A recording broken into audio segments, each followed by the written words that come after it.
What up, Pittsburgh Steelers fans? It's Matty P and Marky D with another episode of our Steelers Mad Monday show. It is Sunday when we're going live right now in the US. It is Monday for Mark and I. But the Steelers released their first depth chart of the season, and we wanted to get that out to you guys pretty quickly.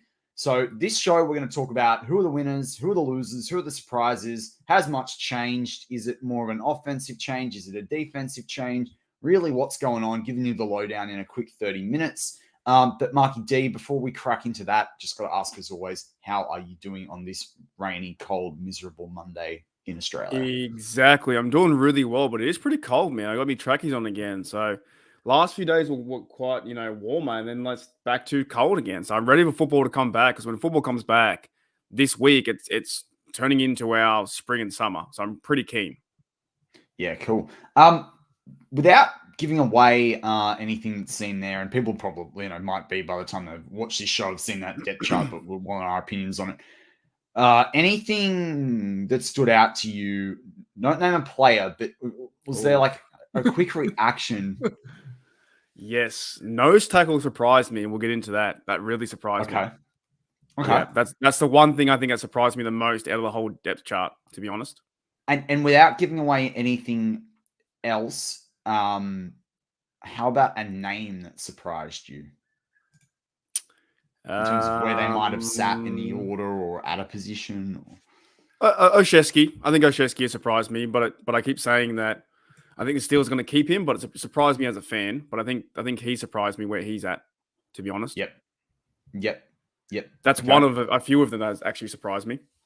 Okay, I like it. All right, well, let's bring it up. Hey, George, welcome. Beat Jer. I don't know what Jer is, but he's probably working out. Yeah, probably working out. This is his late night session. He's probably on like a long marathon run, and then he's going to get home and go, "Oh, what happened here?" All right. Well, we'll bring up the depth chart for everyone, and we'll make it a little bit bigger. But when you make it a little bit bigger, you struggle to see the fifth. Yeah, wish it was a bit better background. It's really hard to see the names. And I copy it across to our other depth chart, except for the fact this is going to change several times, so it kind of doesn't make sense. It'll take you about an hour to do it. Yeah, exactly. But unless they should have a button for content creators like us, for want of a better term, where you can export it as a PDF, then life would be hunky dory. That'd be nice. That'd be really nice. Let's start with the line rather than wide receiver. Any surprises there for you? I mean, Broderick Jones. I don't know. To me, we kind of expect him to be the backup left tackle. I thought it was interesting that Dan Moore wasn't listed as a backup right tackle, but then again, this isn't like an in-season depth chart, so you've got to list players at certain spots. So, yeah, I guess any surprises here? It looked pretty not to me, because I feel like we've been talking about that storyline the whole time, where Dan Moore wasn't just going to walk away. They're not just going to hand Broderick Jones the job like that. Because just because they traded up to get him from 17 or 14 doesn't mean he's an instant starter. And we've been talking about it the whole time. Now, I'm not saying that I dislike Jones. I'm just saying that Dan Moore has been there for 2 years, and he's worked his way to be that left tackle spot.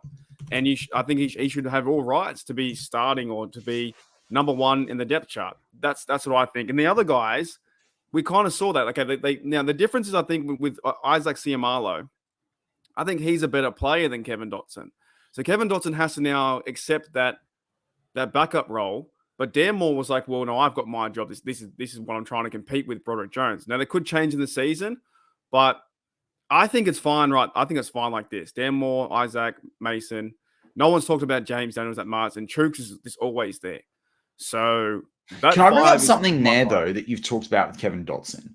So it was interesting. I heard in one of the press conferences when I was listening back to them this morning, I think it was after today's session, or maybe it was after it was Tomlin. So it must have been in today's session. Someone asked a question, although in these presses, you can never hear the question because there's always someone screaming in the background, or they don't talk very loudly. Yeah. Or the journalists don't talk very loudly, right?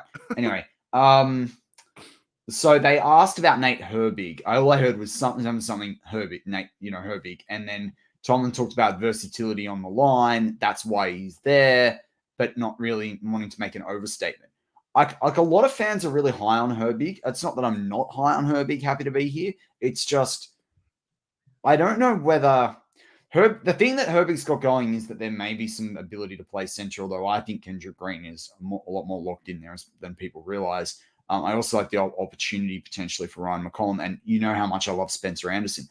But I kind of wonder if Dalton's actually the overall backup guard here, not Nate Herbig, and he does know the system.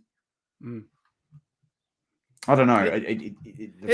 To me, I think it's fine. Like I think the way they've gone through the draft, they've got the guys like Herbig to come in to be the guards, and now Kendrick Green to be backup center because he's played center, and also he's been playing a bit of fullback rep too. I think it's really good depth this year than it was like 1 or 2 years ago. You know what I mean? So, and I was going to get into that as we got through the offense. Like it just really was bad, right? And that's including the same players who are on the team. But like remember when Joe Haig was our legitimate, like the first backup offensive lineman, freaking Joe Haig. And you had everyone being rookies. You had Dan Moore being a rookie. You had Dotson being rookies. You had Kendrick Green being rookies, right? So now and nothing against Zach Banner either, but even Banner, like look at the top 3 tackles now compared to what Banner would do. Like, well, he's got the story. So Kendrick Green's getting that bit of fanfare story with the fullback position now too, because of the way that 72 reporting is eligible. But I would say as well, Kendrick Green looks a bit bigger than previous year. Actually, all the players do. All these players look a lot bigger going into the second and third years. But I'm pretty happy with this 5, man. I'm happy with the 5 in the order. Nothing says to me. I'm not like too surprised at this point. All right, let's go wide receiver. It's not going to allow me to sort that. All right, so you got in the first group Deontay Johnson, Miles Boykin, Cody White, Dan Chesner. Then you've got Allen Robinson, Calvin Austin III, Gunner, Jordan Bird, Pickens, Butler, Jamarcus Bradley, Des Fitzpatrick. Now, Bradley's got an injury at the moment. I know that.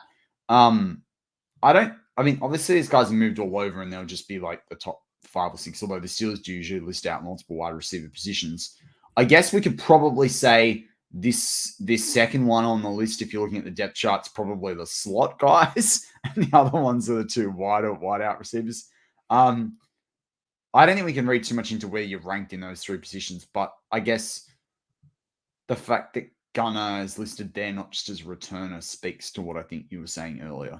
Well, the thing is, also Miles Boykin. I've heard nothing about Miles Boykin all camp at receiver. Have you heard anything about Miles Boykin at camp? So that was like another surprise for me. Yeah, I heard no. I think one of the 7 shots, I think he had a play. I don't know whether he actually caught it the TD or not. I think I saw something from him with one of the 7 shots. But you're right, he's a bit of a. Honestly, I've heard nothing. Not even one report, Twitter, video, nothing about that. And we know he plays the gunner position, right? But I still think it's going to be the 4 players who we know are going to be there: Austin, Pickens, Robinson, DJ. Who's going to be the other 2? It could be Butler. It could be Gunnar Olszewski. It could be Miles Boykin, or it could be Cody White. But then those guys are always around those string areas. But like with Gunner too, when we go to teams, there's also another reason I think he might make the team as well. Yeah, we'll save that for that one. This is very intriguing, man. This is going to be fun to watch. I think we know the 3 and 4, but who are the 5 and 6? Well, so the other thing that what we talked about with versatility earlier on in the offseason, hey, Yuli. The other thing we talked about in the offseason earlier on was about, it was a couple of weeks, it was about a month ago. So we talked about versatility and how that can save you roster spots. And I talked about that as well in a war room. So I think what I like is that you might only have 5 wide receivers and you've got 4 tight ends, right? If you consider Connor Haywood, who's right now ahead of Darnell, but it depends on the set, right? Because if you do have Kendrick lining up at fullback, then Connor's your 4th running back. So this versatility with Haywood, Kendrick, whoever it is, this really helps this team because it just means that that they can save roster spots, and that's huge because then you can have guys that do really different things. They probably still will. If you have five receivers and do that way, then you're going to find one extra spot maybe for the defense. Exactly, and that could be huge. That could be huge. And if you're passing to who you're passing to, Warren, you're passing Najee, that's 2. You're passing to the 4 receiver, that's 6. Passing to Muth and to Darnell, possibly Gentry, but not too much. And Connor Haywood, that's like 7, 8, 9. Who, you know what I mean? How many people can you pass? How many more people can you throw? So do you need 6 receivers? Maybe this year they only need 5 because I'm trying to find out who would be that 5th one. And then it's really hard to find at the 6. Especially when you think about Anthony McFarland Jr. Remember I said to you on True, I forgot about him the weekend as well. Right? Yeah. No, but not just that. On the receiving game, So does he eliminate? And we'll save it for the special teams. But That's does that true. put I didn't pressure on think about that. Oshesky, right? Because he can catch the football, right, off the returns. So And he's real quick. He's getting faster this year. So I personally, I'm like that also exposes Oshesky. So I think with offense, otherwise running back, I mean, we kind of alluded to it there. That seems like it makes sense. Quarterback, I mean, yeah, for the running back, right? I'm sorry, Darius Hagens, Greg Bell, John Lovett. I'm sorry, you guys are practice squad or cut. This too hard. That is like maybe one of the hardest positions. There's no way I think you're getting 3 now with how good that McFarland's been playing in this camp, and he's been lining it up. So those and guys, if they were going to take a fourth, as you've said there, they're getting someone else that's got a reputable name gets cut. They're not. These aren't going to be these guys, but they're fighting for a practice squad spot. That's what they're fighting for now. They're fighting for another team as well, man. It's too hard for them. Yeah, they're out. Unfortunately, said it. Just cut your losses. You may as well retire. May as well do a montage. Just retire. Look at the guys going front. Najee, Warren, and McFarland, who's playing well this year. We were pretty hyped up about now. We've seen a lot of plays, so it's just difficult to make the team. It really is. All right, nose tackle. That's still a surprise. Montravius Adams, who? Like I haven't heard nothing about him all season. Nothing. Absolutely nothing. I've heard. It's probably a good thing if we were hearing about him, considering they brought in Fehoko and Benton. It probably would have meant an issue. So but I also, this is the first preseason. I mean, put yourself in the coach's mindset. I remember this even back when I played like footy. Like the first depth chart, or equivalent what we call it, the first team of the season. It was kind of like, apart from the guys that were locks, in the versions of your Cameron Haywoods, those sort of guys, like the guys that were locks on the team, you always got nervous when you were picked in the top team first because you had the most to lose right now. Do you know what I mean? Like you go in there and if you don't perform and someone else performs behind you and shows that they're better than the competition they play against, suddenly the spotlight's back on you again. So I wonder, I do wonder. It almost could just be that the media is also focusing on other players too, so we're not getting the actual the content or the footage of Montravius Adams because they're focusing on Keanu Benton, Fehoko, those dudes, Leal, all the other dudes around that position. So I've heard absolutely nothing about Montravius Adams. And saying that with Loudermilk too. So, but he's in the top 3. I think they're gonna how many defensive linemen do they keep? I think they keep about 6. Usually 7 or 8. They keep 7 or 8? Well, they have kept 8 previously. Remember, because they're in a 3-4, so they've got to count more of them, and they do keep a nose tackle. So they'll probably keep. I think in this team, the way the linebackers are going to work and the way they need depth with safety guys and bring guys in the box, I think they'll keep 7. See, I thought they would have maybe kept 6, but maybe that makes sense because I feel like Isaiah Loudermilk, I've heard nothing about him too. He might be on the edge, but I reckon they're going to keep Fehoko, the top 3 there. Well, actually, no, I thought Montravius Adams might have been cut, but now they're saying I still think he could be cut purely from the fact that he's a cap hit of $500,000 and you can save $2 million. So, if they want to bring anyone else in, do you think that this depth chart is also reflective of last year as well?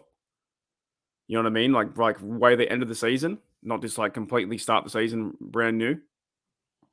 No, how to put this? I'm going to say like no on the face of it, but what I think is you're seeing some people put into their spots. Like Fehoko might need a bit more time to learn the defense, right? They also might think, well, Montravius Adams knows Cam, knows Larry Ogunjobi. We want to see what the cohesiveness is with that line. And then you want to see Fehoko come in with the next line. There's stuff that comes into play around that. I guess I'm a bit surprised because not that I thought Armand Watts was a nose tackle guy, but I kind of thought he might have pushed himself ahead of Loudermilk. I know that's not answering your question on the nose tackle particularly, but like I kind of feel, I wanted to see Armand Watts have a bigger camp than what he's had. Does that make sense?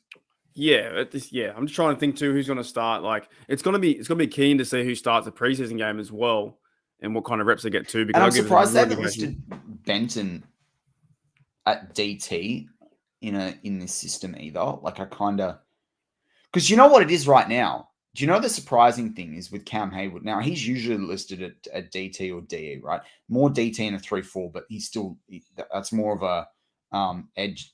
That's more of a DE in a 4-3 system. But the three starting guys on the offensive line right now there are Ogunjobi one side, Cameron Hayward, and to me, it's in depending on what formation they have, it's Liao. Like it's not Montrevious Adams in the middle; it's probably Liao. I think they're going to run a set in the ones that has Liao and Ogunjobi either side and Cameron Hayward in the middle. Do you think they're just trying to play silly buggers with us like last year? Well, the defensive line, the way the Steelers list DT and MT with the schemes, like it's you almost play silly buggers just purely for the fact that what's on paper is very different when you line up in your formation. I think that when we get into the linebacker and safety stuff too, it's going to be pretty much the same, right? Same kind of thing we're going to see.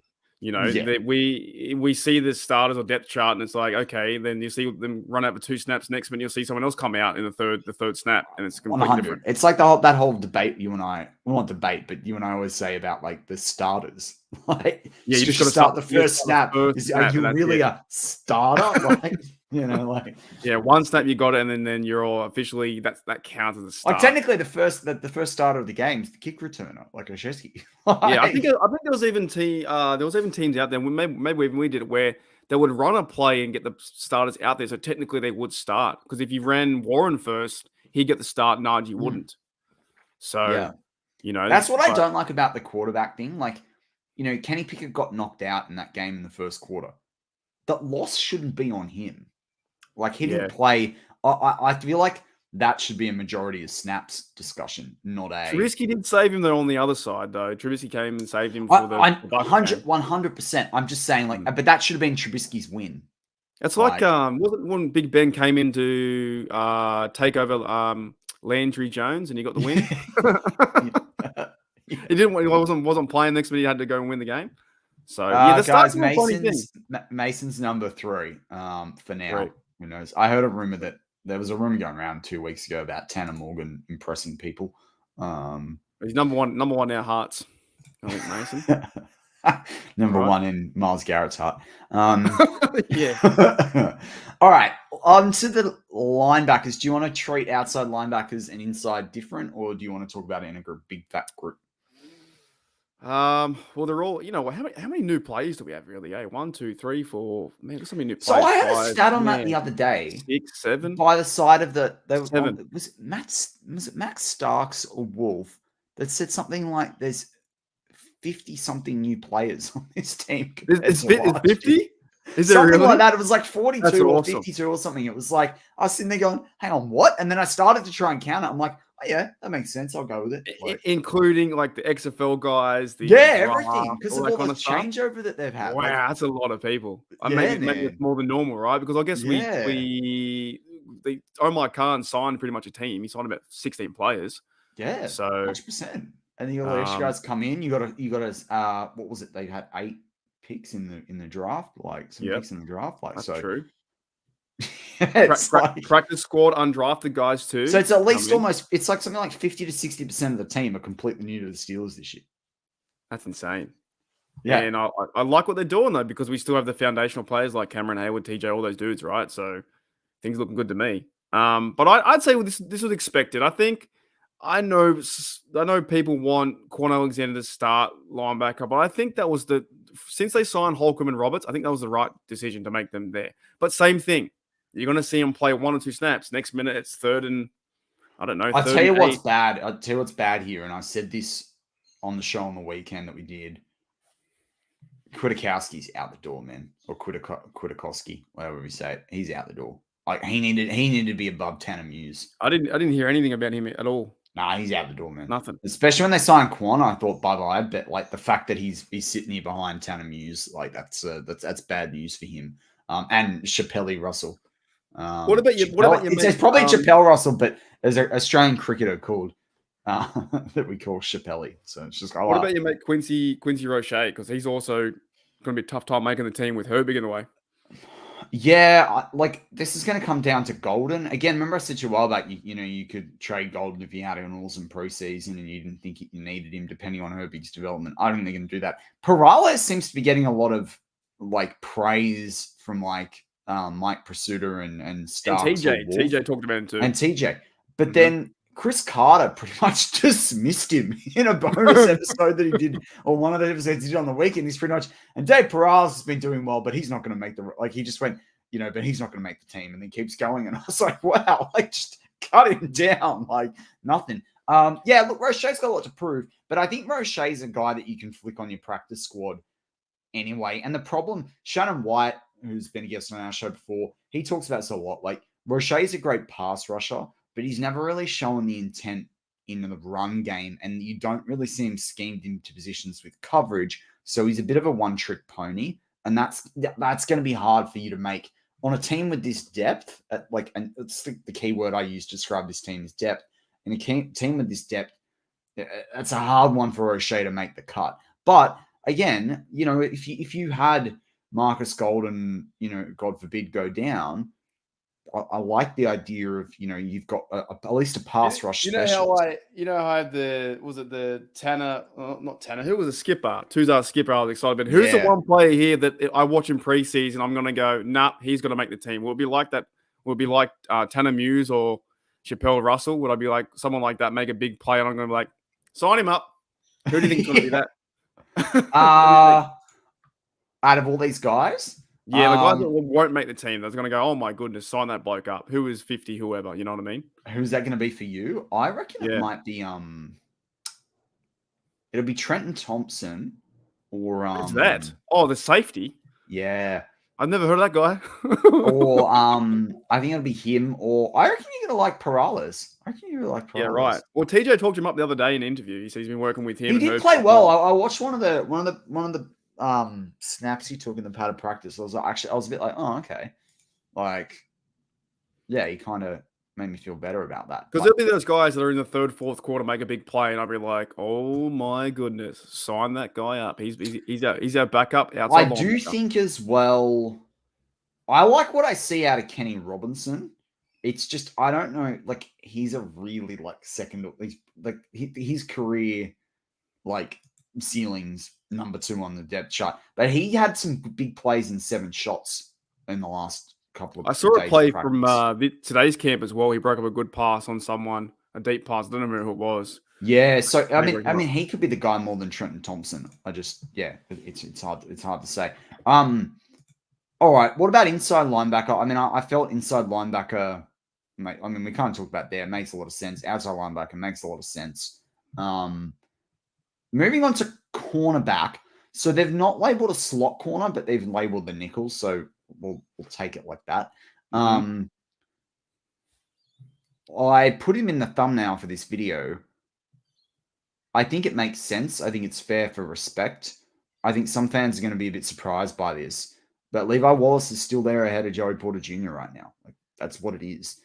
And he was, to me, the unsung hero of the defense last year. But do you know what else I like? Shandon Sullivan in there. You have not heard one thing from him all offseason. I think it is because a lot of the media they're going around the fancy big names, right? The Joey Porters and the Petersons, that connection, you know what I mean? And that kind of stuff. But you're right. We haven't heard much about through the Twitter or the articles around Shandon Sullivan or Levi Wallace, probably the most quietest guy on the team from a media standpoint. So Levi Wallace did after a practice interview, and he mentioned Shandon in that. And then I've only heard Shandon mention once else in all the interviews around like training camp and stuff. But I think that's a good thing. Yeah. Just before you ask me a question, I think it's a good thing because if he was making mistakes and we're hearing about it, then everyone would be freaking out about like the nickelback, right? Well, is it the same kind of thing of like the Kendrick Green effect? The minute that he does something like crazy, that if Shandon Sullivan does that, we're on the same train? Is that a similar thing? Because no one talked about Kendrick Green. And I just want to say, by the way, Matty brought it up, and we discussed this the same time that Vince Williams was too. Vince Williams wasn't the only person on the internet saying that he was going to play fullback. Just want to say that. You brought it up to me. We started talking about this like months ago. Mate, we were talking about it in like Feb or something. Yeah. So And in fairness, someone brought it to us and saw it in a random comment in some other YouTube land and brought it up there. I've got to bring up Jer Devil. Hey, Jer. No, enjoy hanging with the family. Enjoy your hanging with the family. Awesome to hear you watch later. Top tier work. I love that. Top tier, nice. Top tier. Top tier. Well, I'm just saying, like, I'm just like, it's like that word when you say like top echelon. I like that echelon. Echelon, yeah. Esche, bro. Do we say? Do you know? I gotta say one thing though. When I hear Americans say niche, It kind of irks niche, me. isn't it? Like we Niche? say niche, and they say like niche. It's like I Niche. get a bit like I feel like a bit jolty when that's the What do case. we say? Niche. Niche. Niche, yeah. Okay. When I hear niche, I'm like, But "Ooh." is that not the same thing? If Shannon Salvo makes a big play, does this, blah blah blah, the interviews around him, then the fan base is going to go crazy, right? Now, Yeah. I do think that Green could play fullback because he's a big guy, but I think it's the same kind of thing. I think we see Yeah, more 100%. content, more visuals on him, or Levi Wallace is on him too, because we're not seeing everything. We're only seeing some plays. That's But I'm it. pretty happy though, listen, man. I'm pretty happy with Peterson, Wallace, and of course too. This is the same one too. The cornerbacks. Peterson's talk about playing safety, playing different positions, slot. He might be running around the field. You're going to see probably Joey Porter, I reckon, come into a role early in the season. I think he'll be playing some reps. Yeah, I think this is first depth chart of the first season for the first preseason game. Like one thing I want to talk about though is a big one here: strong safety, and I want to talk about why that's labeled the way it is. Yeah, they did the So, double trouble. now they've doubled because Mhm. both of those guys have battled some niggles already. If DeMonte Casey is there, DeMonte Casey, when you actually see them on the field, because Minka's not going to play that much in the preseason, DeMonte will be shifting to free safety, or they'll be wanting to try a double safety look with Trey Norwood and DeMonte Casey, although it was brought up in the live chat, Norwood looks like he's picked up an injury. But Neal's the starting strong safety.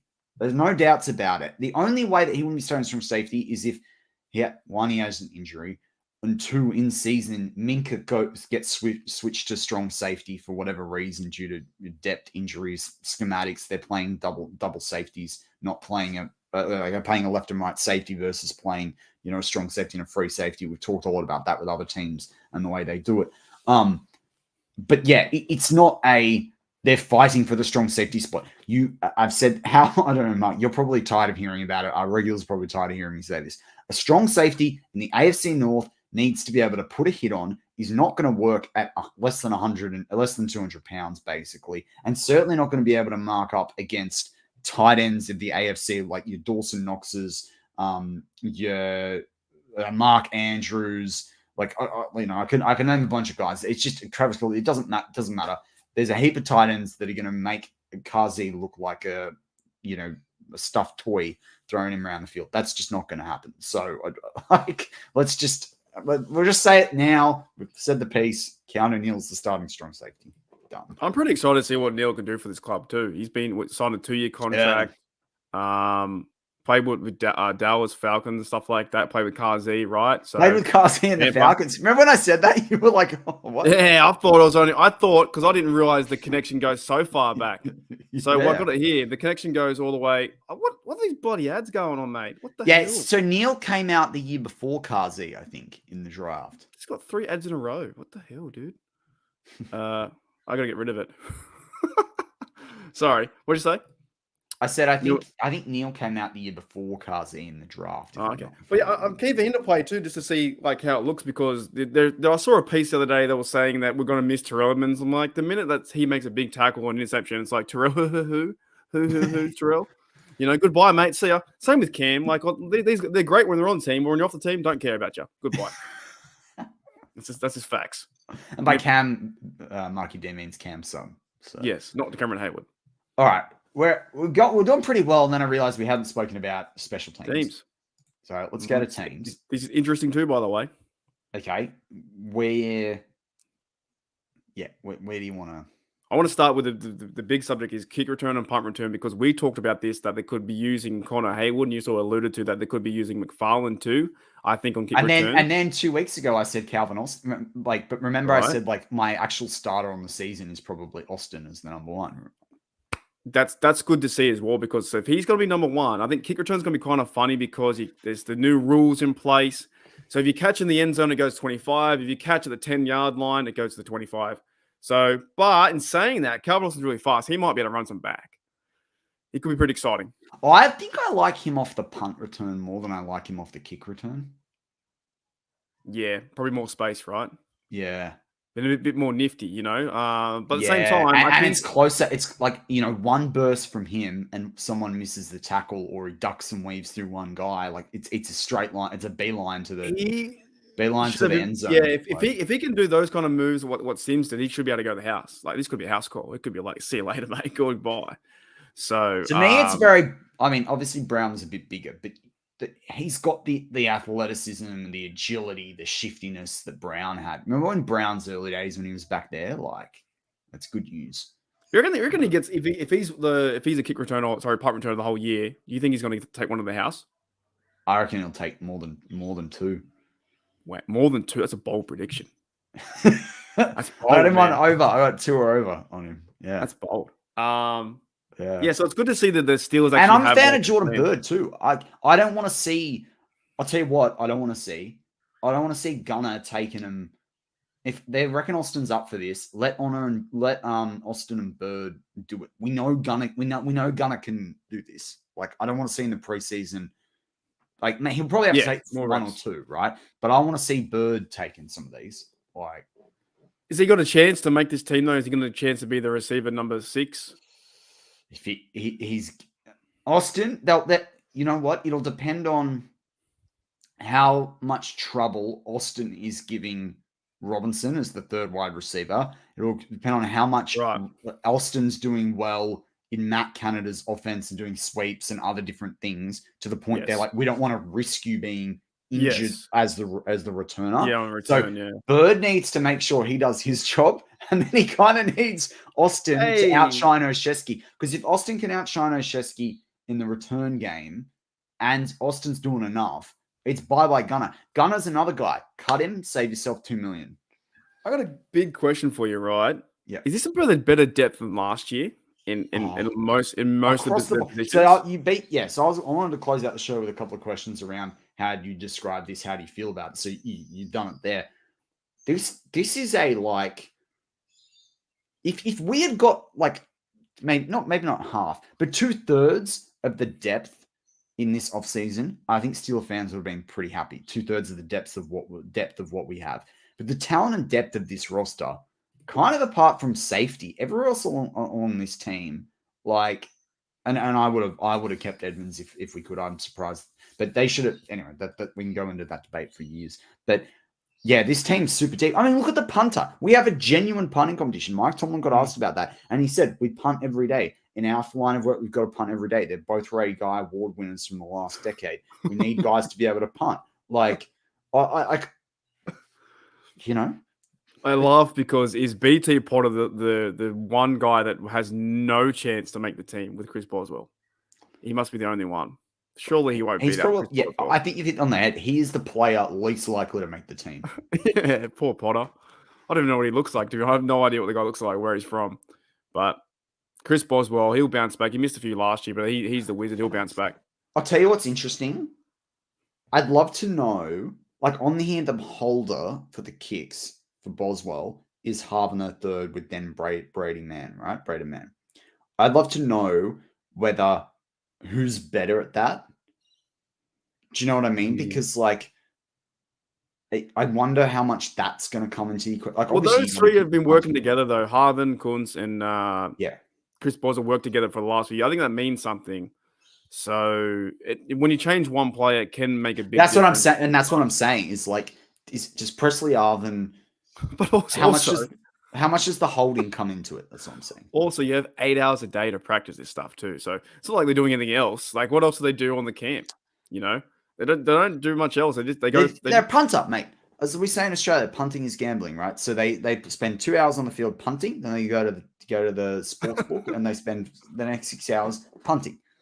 Well, I hope they don't do it. Whoever makes Tomlin more money on the punt gets to stay. But you know what? McAfee talked about it though. How he that's why he had the persona, because he did all his reps and stuff. And that's why Christian Kuntz got a bit of a persona too, right? Because then you can't really do much else. You can't walk around to the defensive meetings or the offensive meetings. You just hold, punt, kick. So, but I think the 3 won't change. To be honest, I think it's Harvin, Boswell, and Kuntz. I think that's going to be the 3. To be very honest. So Rex isn't making the team? I don't think so. I just think I always look to like the media too, what the media is doing with the Steelers as well. I think it's a bit of a clue to see because even like Grill and Chillin's back, are they going to cut? You're going to cut Gentry because he's part of the media. The fact they paid him, if they weren't going to bring him back, they wouldn't have signed it. He wouldn't have signed the deal he signed. Like he's back. But the only one we didn't talk about was quarterbacks. Wonder why. Kenny. The Mate. other player I want to talk about was Darnell. Oh, yeah. I'm interested in how they listed Darnell, but I don't think it's like, I wouldn't really want to read too much into that. Like, yeah. Well, that's the other guy too. Rodney Williams was having a good camp. I heard from one of the reporters the other day. But where do you put him? You can't put him anywhere. They won't do 5 tight ends. You got too many dogs. You've got 90 dogs and 53 bones, right? And apparently 50 new dogs. I didn't know that. I didn't know that many players. Yeah, it was nuts when he said that. I have to pull that up exactly who that is, but like, yeah, it's crazy. Overall, man. Overall, the roster does seem like a lot better depth than last year from offensive line, defensive line. They did their work in the draft, and then Waddle and the receivers coming back, Austin. You know what I mean? And the running game now feels a lot more just bruiser mentality. McFarland showing out. Kenny Pickett. There's so much more excitability, is that a word, or hype around this team? Yeah, because excitability. Because the depth is there behind these players. It does feel like this year it's like, oh, okay, we have some guys that can teach, veterans are teaching the younger guys how to do certain things. Yeah. It's really good, man. I'm really, really keen. What have we got? 5 days? 4 days away? Yeah, 5 days away from the preseason game? I love it. First game. 5 and a bit for us. Yeah. So Saturday, right? We'll be doing the bloody mosquito in my room. What the hell? What are you doing? Oh, it's just a bug. Don't worry about that. No spider. No, not here. Get out of here. Get. But yeah, that's all I really got, man. I'm just excited. I think the team. I don't want to over-egg it, The team. There's so many different things that are happening in this team. Let's put it that way. There's big chance to win. And from now on, we're going to close out the show. When I hand over to you, I'm going to label the player that last wore this number, or my favorite player that wore this number. So we're going to close out on Jerome Bettis. As always, Marky D. What, go Steelers? What do you want me to say? Yeah, go Steelers. Go Steelers.